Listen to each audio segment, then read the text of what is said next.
What if the faces of the ancient gods we know today are not the faces ancient people actually imagined?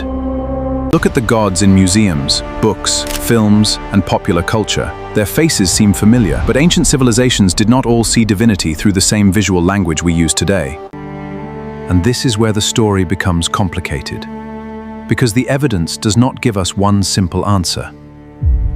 It gives us clues. Begin in Kemet, ancient Egypt.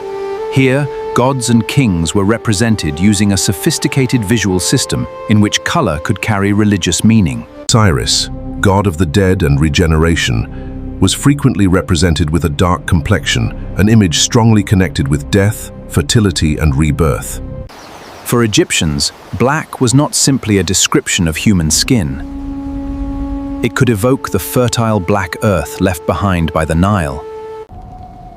Even Ahmose-Nefertari, a powerful royal woman later worshipped as a deity, was often shown with black skin. But here's the twist. That black skin does not automatically prove African ancestry in the modern racial sense. Ancient Egyptians did not organize identity using exactly the racial categories created much later. Their world was shaped by geography and relationships with neighboring peoples. So perhaps the better question isn't, was this god black? Perhaps the question is, what did blackness mean to the people who created the image? And then something remarkable appears, thousands of kilometers away. In India, Kali is not merely occasionally shown as dark. Black or dark blue skin is central to one of her most recognizable forms. But again, darkness here carries a theological meaning. Kali represents terrifying power. Destruction destroys what must end. This is where history can go wrong. Seeing a dark-skinned deity and immediately translating that image into modern racial categories may tell us more about ourselves than about the ancient tradition. And Krishna, one of India's most important divine figures, is traditionally associated with a dark complexion as well. Now the question becomes fascinating. Why have cultures separated by thousands of kilometers repeatedly connected darkness with divine power? No, not by itself. And that distinction matters. Then there is Mesopotamia, the world of Sumer, Akkad, Babylon, and Assyria. Here, surviving evidence is dominated by inscriptions, reliefs, and symbolic attributes. The evidence does not give us a simple universal rule that Mesopotamian gods were originally black. And that's exactly why archaeology matters. A powerful story can begin with a fascinating possibility, but evidence determines how far we can take it. But there is another question we cannot ignore. Who gets to decide how the ancient world is represented?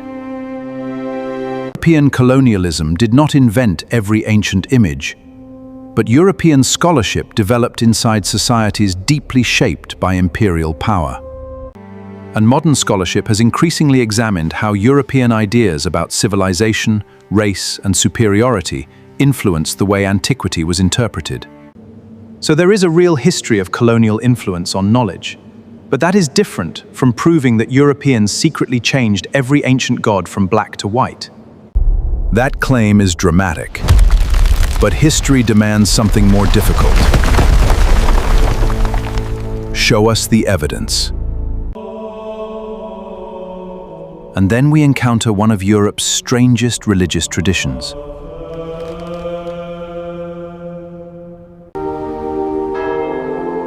Across Europe, hundreds of images known today as Black Madonnas depict Mary with dark skin. So where did they come from?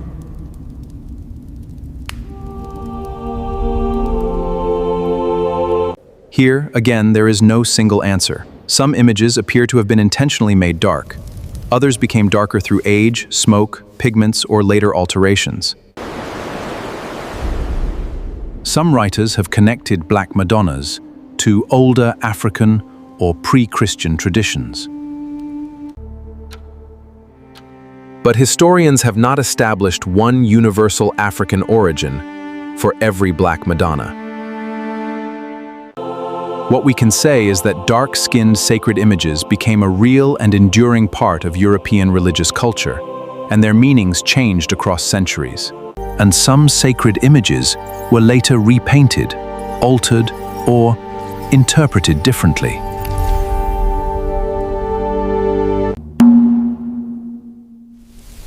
Perhaps the most important form of erasure is not always changing a face. It can be deciding whose civilization counts as advanced, whose knowledge counts as philosophy, and whose achievements become part of world history. Africa was not an empty stage waiting for history to arrive. African societies created cities, states, technologies, religions, art, and intellectual traditions of extraordinary complexity.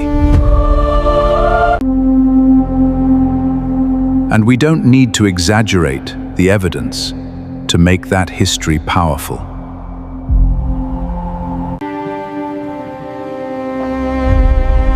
The real power comes from discovering what the evidence actually says.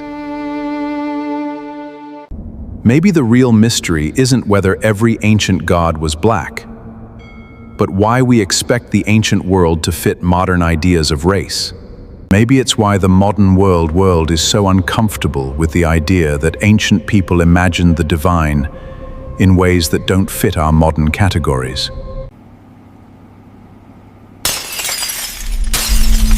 History is not supposed to make the past look like us. It is supposed to show us a world that existed before us, complicated, diverse, powerful, and sometimes impossible to fit into simple labels. And if there is something worth reclaiming, it is not a fantasy about the past. It is the right to know our history deeply enough that nobody else gets to define it for us.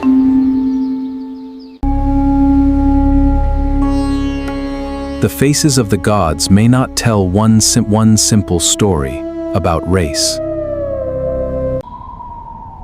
They tell us that humans have always used color, form, and symbolism to explain the mysteries of existence.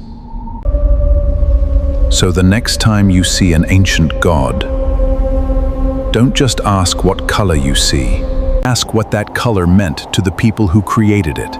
Subscribe to History Hub, because there are still stories waiting to be uncovered.